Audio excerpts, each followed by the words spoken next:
Pinuntahan ni Josa si Annalyn sa Eastridge dahil gustong-gusto niya na ulit itong makitang muli.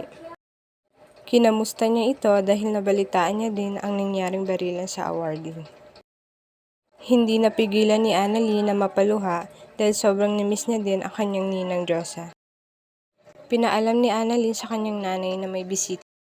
Noong una nagtataka pa si Lynette kung sino iyon.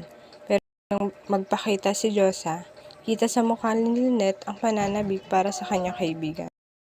Lumapit si RJ kay Zoe para tanungin ito na kung bakit parang walang masyadong laman ang phone niya at kung nasaan na ang phone nito. Agad na ipinaalam ni Zoe sa mami niya na hinahanap ng daddy niya ang old phone nito. Sinabi naman ni Moira na hindi maaaring makita ito ni RJ. Kailangan maunahan nilang makita ang phone ni RJ. Tinawagan ni Josa si Boggs para sabihin dito na kukuhain niya na ang phone na binenta niya noon dahil alam niya na din sa pala ito ni Annalyn. Pinuntahan nila Josa, Annalyn at RJ ang pinagbentahan ni Josa ng phone. Agad naman nila itong nakita sa masan.